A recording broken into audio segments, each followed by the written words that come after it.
지입니다.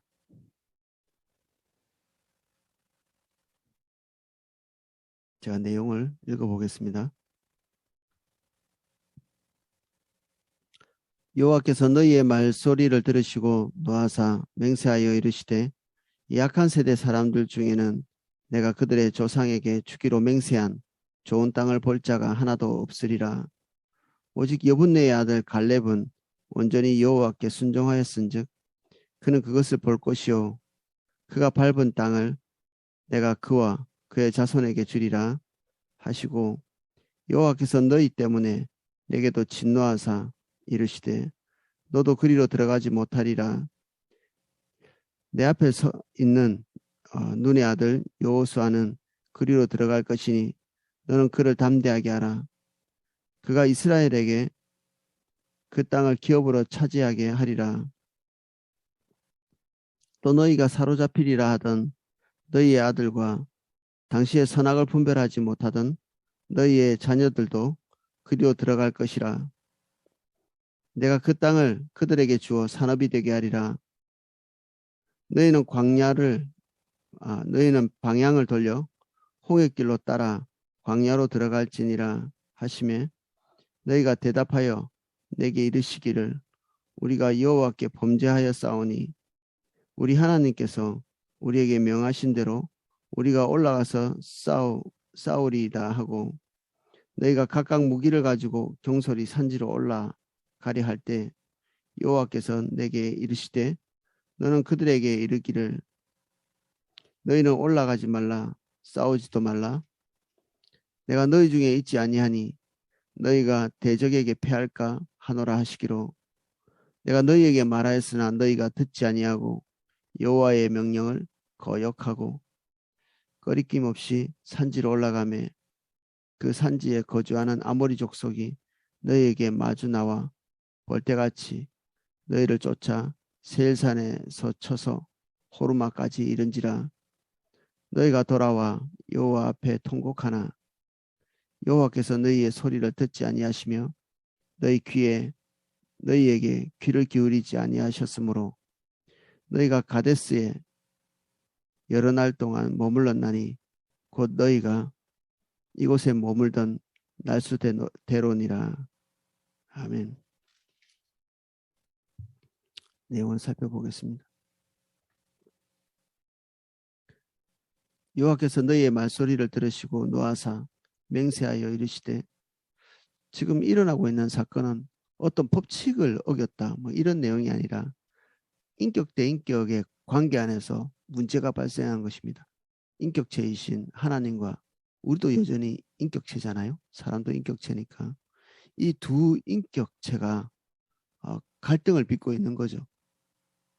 당연히 잘못한 것은 이스라엘 백성인데 우리는 하나님에 대해서 비인격적인 느낌으로 이렇게 대하는 그런 경우가 있는 것 같아요. 우리는 이제 하나님은 살아계시다는 걸 다 알고 인격체라는 것도 인정하지만 평소에 이렇게 생활할 때는 하나님이 비인격체이고 그리고 원리나 또는 원칙처럼 어떤 규칙을 지키면 될 듯이 근데 그분은 감정을 가지고 계시고 분명한 뜻을 가지고 계신 인격체이시거든요.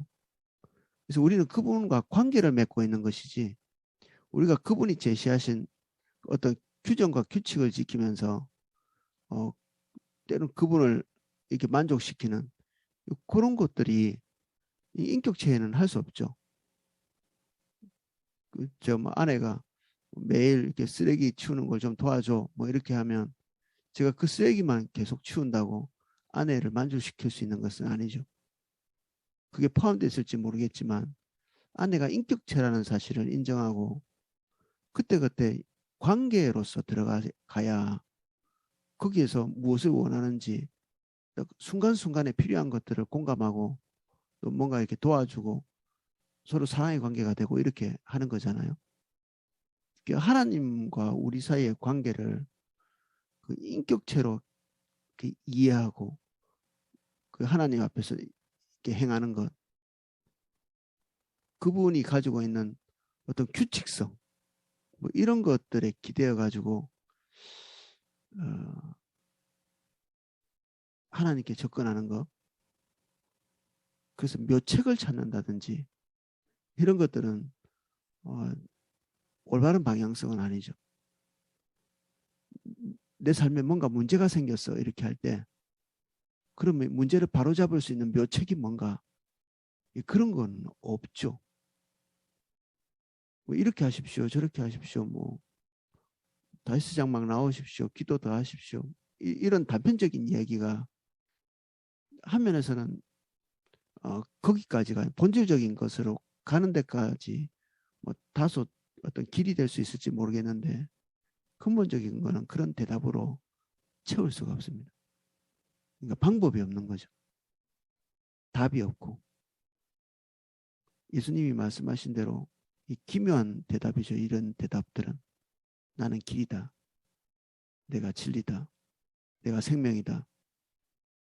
본인 자체가 길이고 본인 자체가 생명이고 그러니까 예수님 그분 자체를 수용하고 그리고 그분의 인격성과 같이 맞닿아 있지 않으면 아무것도 답이 없죠. 답이 없다. 정답이 없습니다. 그래서 지금 여기에 이스라엘 백성들이 후에 나오지만 하나님께서 하라고 명령하신 지금 전쟁하러 들어가라 이렇게 그 땅에 들어가라 전쟁해라 이런 것들을 처음에는 듣지 않았는데 그 전쟁을 듣지 않은 것 때문에 하나님이 진노하신 것처럼 지금 전쟁하지 않았기 때문에 하나님께서 진노하신 것은 표면적인 일에 불과하거든요. 그들을 두려워하고 그 가나안 땅 안에 있는 백성들을 두려워해서 가지 않고 울고 불고 한 이 사건은 표면적인 것에 불과합니다. 그래서 뒤에 아이고 큰일 났다 싶어가지고 다시 가나안 땅에 들어가서 전쟁을 시도했을 때 그러니까 그게 답이 됐느냐? 답이 되지 못합니다. 그래서 이 표면적인 어떤 뭔가를 제시해 드릴 수가 없는 거죠. 그 늘 정말 지겹게 듣는 말 주님 구하십시오. 사실 그 말밖에는 할 어떤 여지가 없는 겁니다. 상대방이 지겹게 듣는다. 타성적으로 듣는다는 걸 뻔히 알면서도 주님을 구하십시오. 이 말밖에는 할 수가 없습니다. 이렇게 하시고 저렇게 하시고 이렇게 해보시고 저렇게 해보시고 내 생각에는 이런 조언들이 예를 들어서 어떤 문제를 하나 해결할 수 있었다고 치더라도 그것은 그 자리에서 끝나버리는 거거든요. 해결한다 할지라도. 그러면 그 다음 발을 걸을 때 또 문제가 생기는 거죠. 계속 어떤 사람이 이렇게 하십시오. 저렇게 하십시오. 이걸 하십시오. 이 원칙입니다. 저 원칙입니다. 이렇게 말해드릴 수는 없잖아요. 주님이 우리 각자의 삶을 세밀하게 인도해 가시고 우리는 어떤 법칙보다는 주님 그분 자체에 기대어 있는 게 이게 하나님이 기대하시는 거죠. 지금 이 갈등의 원인은 전쟁하러 가지 않은 것이 아니라 주님을 구하지 않은 것입니다.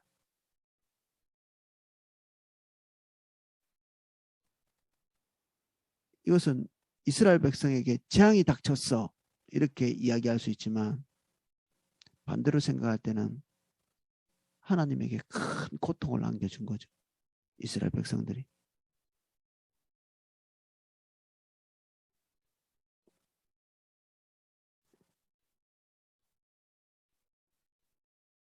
약한 세대 사람 중에는 내가 그들의 조상에게 주기로 한 맹세한 좋은 땅을 볼 자가 하나도 없으리라. 하나님께서 한이 맺힌 것처럼 딱 그 말을 고집하고 있죠. 이스라엘 백성들은 그 땅은 사람을 삼키는 땅, 거민을 삼키는 땅 이렇게 표현했는데 주님은 좋은 땅이야. 좋은 땅.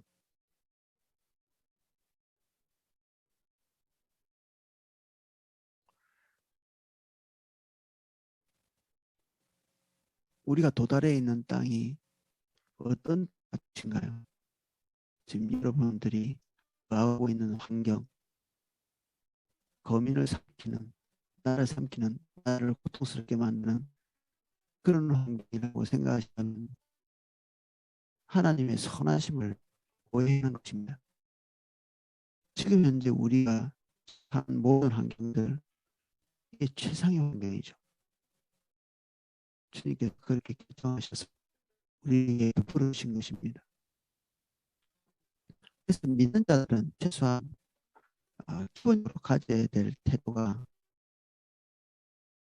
이 방송이 한번 꺼졌었네요.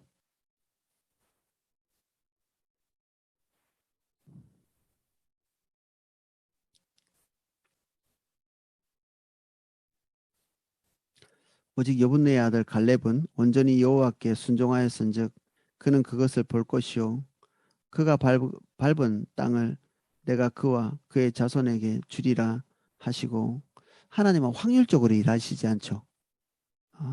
대략이 없습니다. 아주 정확하고 법칙이 아니신데 이 관계적인 측면에서 놓치는 것이 하나도 없으십니다. 우리가 포도나무 교회 안에 있기 때문에 이 그룹 전체를 하나님께서 선하게 보시거나 악하게 보시거나 단체로 묶어서 이렇게 우리를 처분하시지 않죠. 우린 교회 안에 있기 때문에 다 같이 어떤 공동 운명체이기도 하거든요. 그럼에도 불구하고 우리의 각 개별 하나님께서 우리의 중심을 보시고 우리를 처우하시죠. 하나님은 굉장히 정확하시죠. 뭉뚱그려서 보시는 것이 없습니다. 그래서 하나님께서는 이스라엘 백성 전체를 같이 뭉뚱그려서 보시면서도 예배하는 자를 찾는다, 이런 얘기를 하시죠. 그 많은 사람들 중에 하나님의 인격체를 향해서 예배하고 있는 자, 주님을 주목하고 있는 사람, 그 사람을 찾으신다. 때로는 사람들은 어떤 장소 또는 어떤 장소에서 예배하는 것에 몰입하고 있을 때 하나님께서는 신령과 진정, 사람들이 볼 수 없는 그 내면적인 부분들을 주목해서 보시는, 그래서 오늘 우리가 가지고 있는 내적인 상태를 주님께서 주목하셔서 우리를 만나시기도 하고 우리가 하나님께 방치되기도 하고 그러죠. 방치. 하나님과 우리 사이에 발생할 수 있는 일인데 가장 나쁜 일 중에 하나입니다. 하나님으로부터 방치되는 것. 제일 나쁜 일이죠.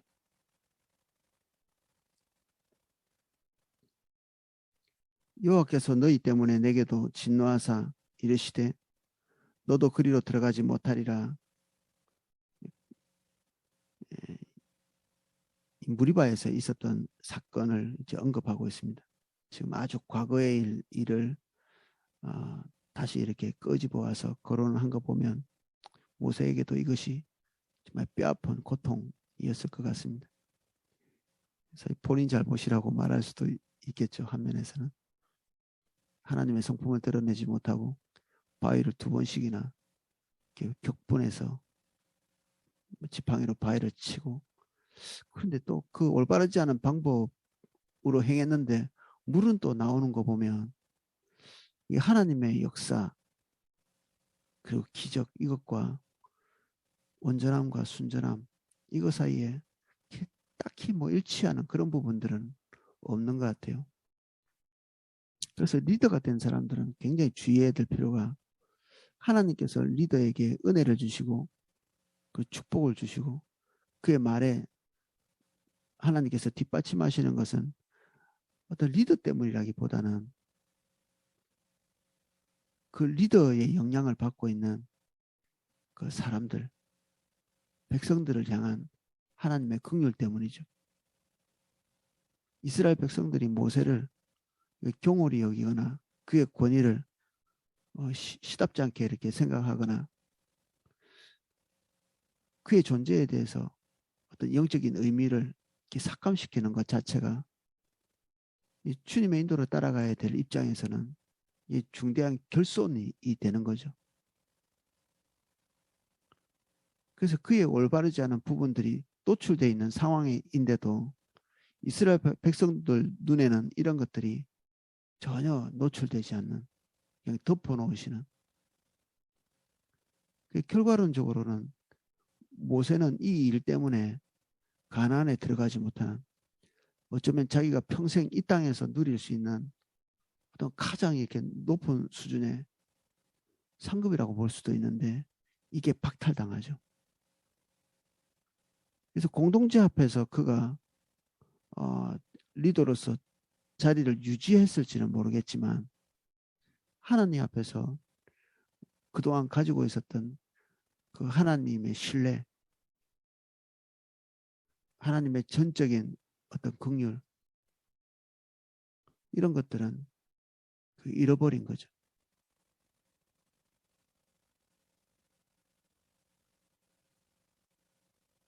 이것을 잃어버린 상태에서도 그 사명은 끝나지 않은,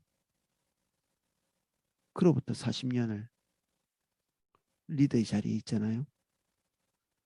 이게 우리가 차가운 이성이 필요합니다. 은사나 영적인 자리, 지위, 이게 그 개인과 이렇게 동떨어져서 작용하고 있다는 것, 이게 무섭죠. 동떨어진.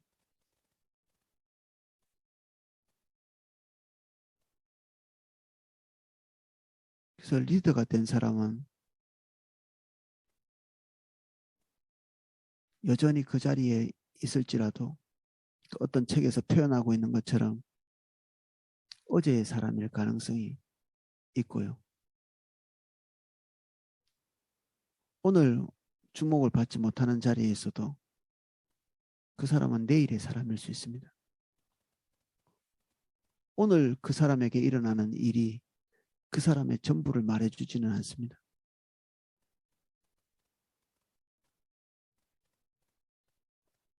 그래서 항상 하나님 앞에서는 긴장되는 거죠. 뭐 두려워서 벌벌 떤다는 것이 아니라 나 자신에 대한 신뢰를 그다지 많이 하지 않는 거죠. 계속 점검하고 자기 자신을 의심하고 주님 앞에서 계산을 하는, 매일매일 심판의 자리에 있는 사람처럼. 우리 코람데오라는 말도 있잖아요. 하나님의 불꽃 같은 그 얼굴 앞에 항상 자신을 노출시키고 있는, 어디에 숨겨두고 이게 가려놓은 것이 아니라 하나님 앞에 자신을 노출시켜 놓는 자세.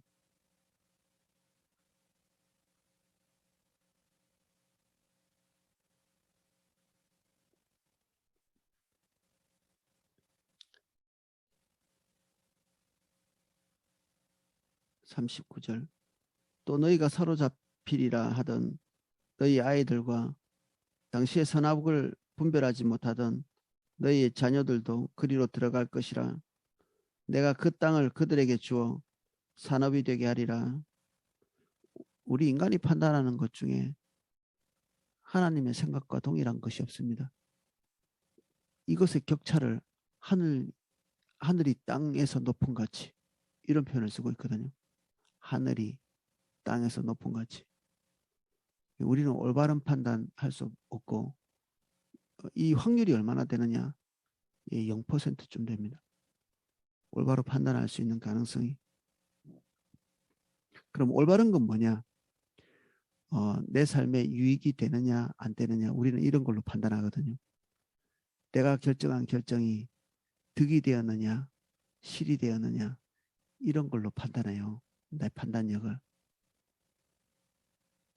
주식을 투자했는데 올랐느냐 떨어졌느냐, 뭐 이런 식이죠. 땅을 샀는데 올랐느냐 떨어졌느냐, 그게 옳고 그런 것을 득이 됐느냐 실이 됐느냐로 분간하거든요. 근데 옳은 것은 주님뿐이죠. 그러니까 주님의 생각이 옳은 것입니다. 우리의 생각이 완전히 무식하고 정보력이 부족하다.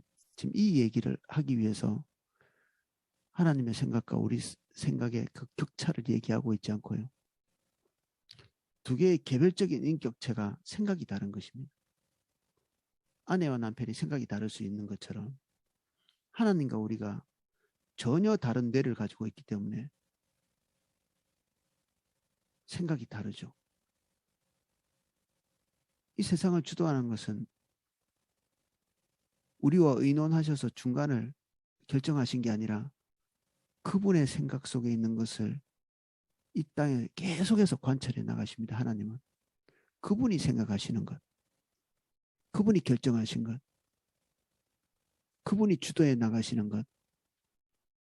그래서 우리의 생각은 중요하지 않습니다.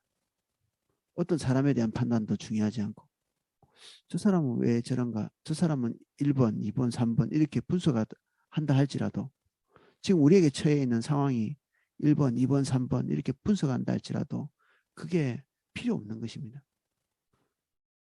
올바른 판단을 했다 할지라도 하나님께서 선택 안 하시면 그것으로 끝나는 것입니다. 그래서 우리에게 불합리한 일들이 닥치잖아요.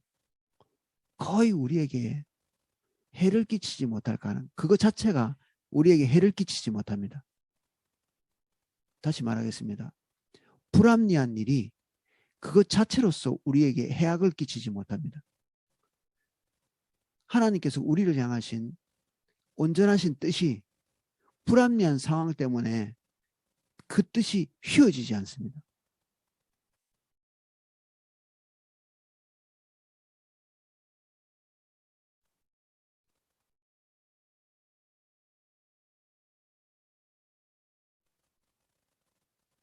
그래서 주님 뜻을 구하는 것이 지혜입니다. 하나님의 뜻은 쉰 적도 없고 막힌 적도 없고 실패한 적도 없습니다. 우리 상황이 억울한 일이 닥칠 때도 하나님의 뜻이 쉰 것은 아닙니다.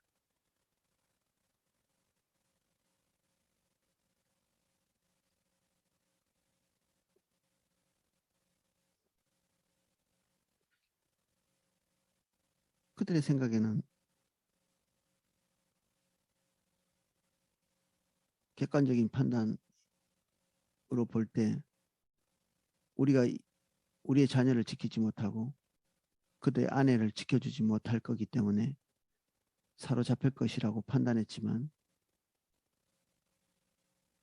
하나님이 배제된 이 판단은 하나님께서 선택하지 않으시죠.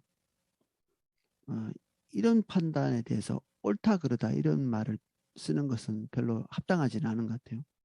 결과적으로 볼 때 이 판단이 틀렸다고 말할 수도 없거든요. 당장에 지금 전쟁하러 올라갔는데 그들의 생각대로 그들의 판단대로 여지없이 패배했거든요.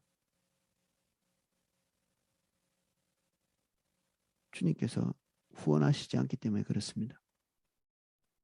하나님의 지지가 없는 거죠.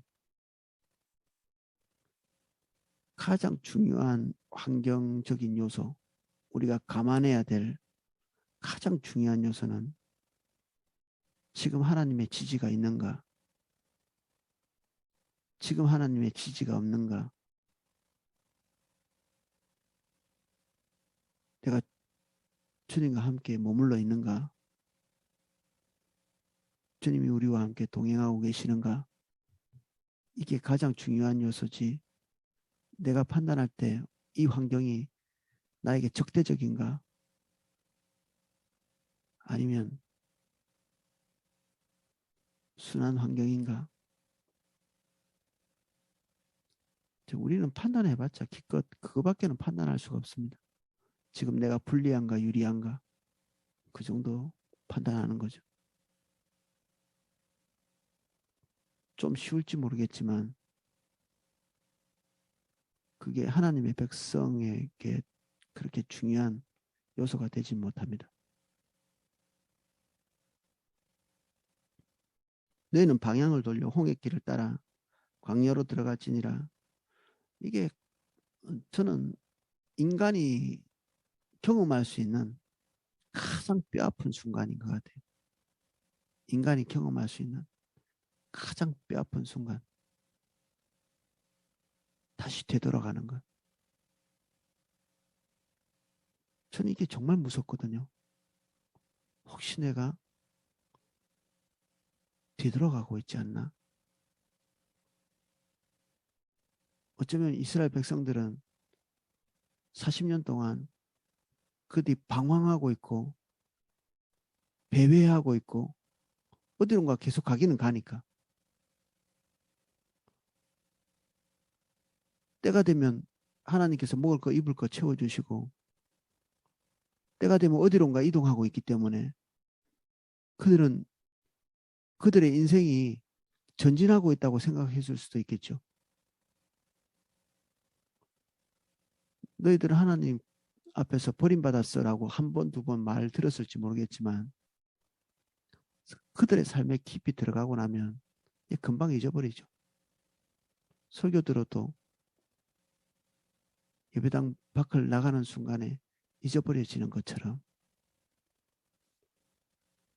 모세의 설교를 한 번, 두 번 듣고 나서도 다시 자기 삶에 매몰되고 나면 지금 이 광야에서 지금 계속해서 엎드려져 죽어가면서 매일 100명씩 죽어가면서도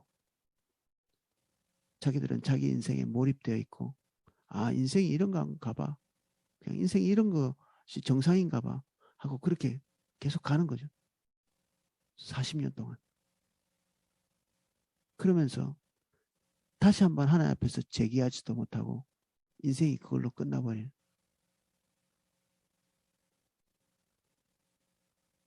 그들이 처음에 왔던 무의미한 삶으로 다시 돌아가는 우리가 다 무의미한 데서 여기 왔잖아요. 우리가 불신자일 우리는 어느 시점에는 불신자였잖아요. 무의미한 인생을 살았는데 무엇을 먹을까 무엇을 입을까 근데 오늘 우리가 하나님의 백성인데 무엇을 먹을까 무엇을 입을까 우리의 복지에 온 마음을 다해가지고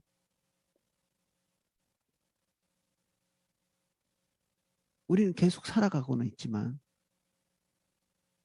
하나님 앞에서 우리의 의미는 우리 삶의 의미는 그날로 죽어버린 광야로 돌아간 홍해 길로 돌아가는 우리는 어느 시점에 이 40절 같이 방향을 돌려 홍해 길로 들어갔는지도 모릅니다. 우리의 삶에 시선을 어디에 두고 있느냐에 따라서 홍해 길로 들어가고 있는 인생일 수도 있고요.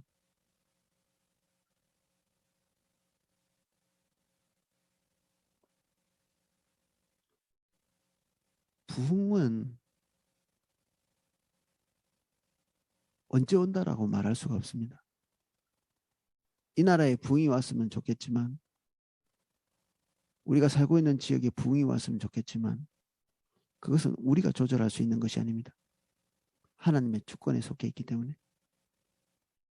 그런데 한 개인의 부흥은 국가에 이게 어떤 부흥이 올 때까지 기다릴 필요가 없습니다. 언제든지 올 수 있습니다.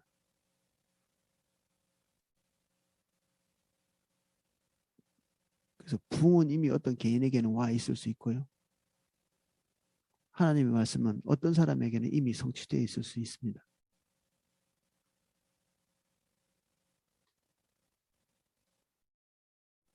너희가 대답하여 내게 이르기를 우리가 여호와께 범죄하였사오니 우리 하나님께서 우리에게 명령하신 대로 우리가 올라가서 싸우리라 하고 너희가 각각 무기를 가지고 경솔히 산지로 올라가려 할 때 아까 법칙이 아니라고 말씀드렸죠. 소용없는 기도입니다. 하나님의 백성이 하나님 앞에 하나님을 굴복시키고 관철시키기 위한 도구로서 이 기도를 할 때 이것은 대단히 위험한 일이죠. 정말 올바르지 않은 일입니다. 그의 삶에 하나님의 뜻을 관철시키기 위해서 몸부림치는 게 기도거든요. 하나님은 우리가 바꿀 수 있는 존재가 아닙니다. 그 뜻을 돌이키게 할 수 없습니다. 그 뜻이 무엇인가를 파악하고 우리가 우리의 뜻을 바꾸는 것입니다. 바울 같은 경우에 기도할 때 더 이상 구하지 마. 어떤 민족을 향해서 하나님께서 기도하지 마. 선지자들이 눈물을 흘리고 자기 백성을 위해서 기도할 때도 내가 이제 뜻을 돌이키지 않을 거니까 더 이상 기도하지 마. 종종 들으셨죠? 하나님은 수학 공식 같지 않습니다. 1 더하기 1 이렇게 해서 자동적으로 2가 나오는 게 아니라 그분은 주권자이시고 주권자에게 중요한 것은 그때에 굉장히 그때가 중요합니다. 우리에게 주어진 모든 하나님의 말씀은 그때가 지나는 순간 완전히 다른 의미가 됩니다. 오늘 여러분들에게 말씀하시는 음성 그것이 내일은 그다지 중요하지 않을 수 있습니다. 인격성이 배제되어 있기 때문에 그렇습니다. 그래서 오늘이 얼마나 중요한지 모릅니다. 오늘 지금 주님이 우리에게 말씀하시는 것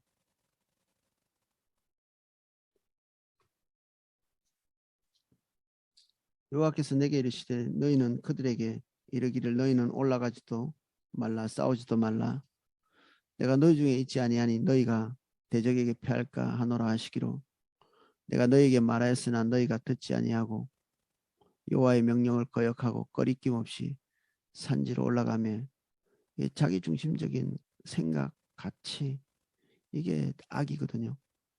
이러한 사람들의 패턴 이게 저는 제 속에도 이게 있는 게 보여요. 그래서 뜨끔뜨끔하죠. 굉장히 이렇게 놀랍니다. 이게 이스라엘 백성이 아니라 죄성을 가지고 있는 모든 인간에게 나타나는 그런 현상입니다. 굉장히 무서워해야 되죠. 해야 될 그런 상태입니다. 이런 것들이. 그 산지에 거주하는 아모리 족속이 너에게 나와 너에게로 마주 나와. 지금 이 아모리 족속은 심판받을 운명에 속해 있거든요. 이게 하나님께서 이들에 대한 심판을 지금 수행하기 위해서 이스라엘 백성들을 여기에 집어넣고 그 심판의 도구로 이스라엘 백성의 군대를 쓰시기 직전인데 지금 반대의 일이 벌어지고 있죠. 아모리 족속을 통해서 이스라엘 백성들을 심판하는 그런 상황이 벌어졌습니다. 너희가 돌아와 여호와 앞에 통곡하나 여호와께서 너희의 소리를 듣지 아니하시며 너희에게 귀를 기울이지 아니하셨으므로 패배한 거죠. 이게 출애굽 이후에 처음 그들이 경험하는 패배입니다.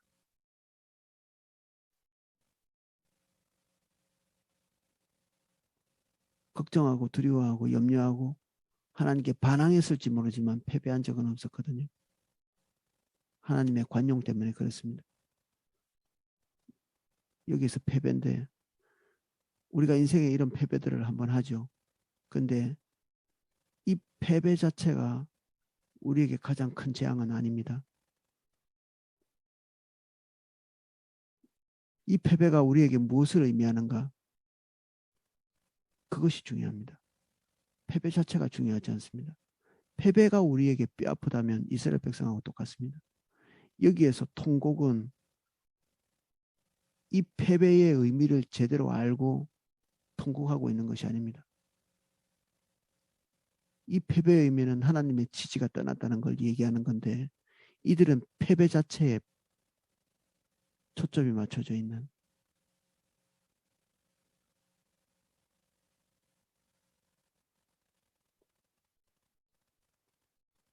너희가 가데스에 여러 날 동안 머물렀나니 여기 여러 날은 며칠이 아니고요. 40년이죠. 40년. 곧 너희가 그곳에 머물던 날수대로니라. 하나님께는 40년이 별로 중요하지 않습니다. 그분 하루가 천년 같고 천년은 하루 같고. 근데 우리 인생의 40년은 우리 생애의 전부입니다.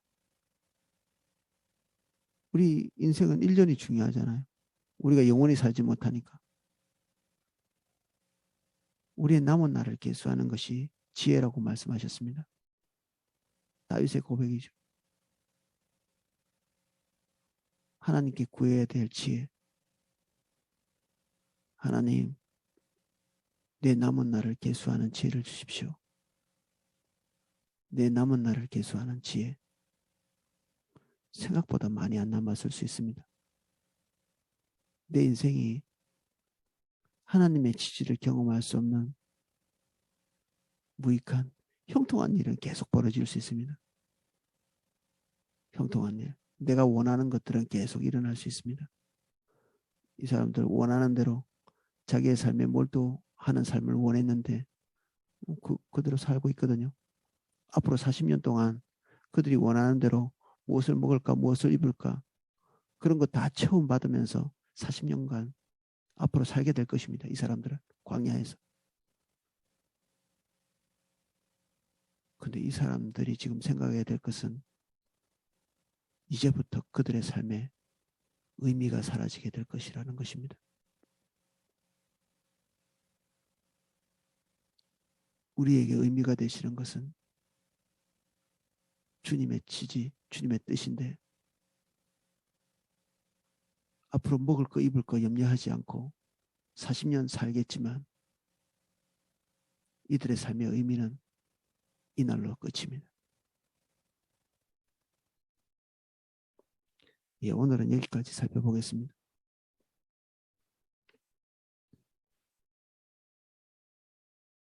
먹는 것, 입는 것 걱정 없이 살 수 있을지 모르지만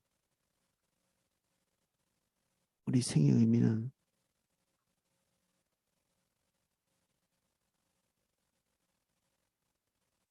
우리의 지각과 판단에 달려있지 않습니다.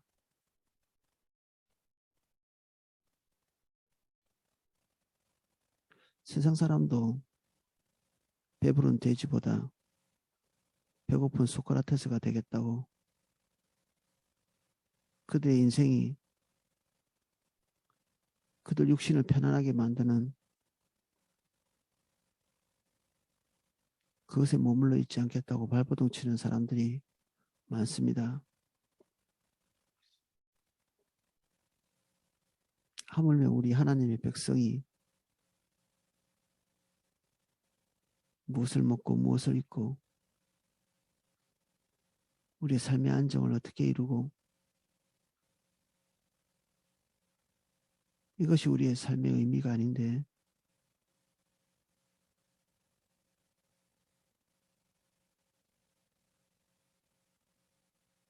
오늘도 무사히 이것이 우리의 기도의 제목이 되지 않게 해주십시오.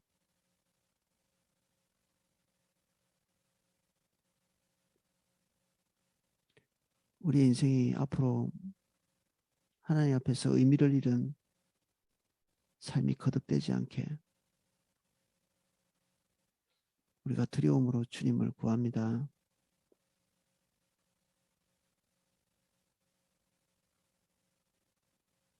지금 저희들에게 지각이 필요합니다. 우리에게 하나님의 의도를 볼 수 있는 지각을 허락해 주십시오.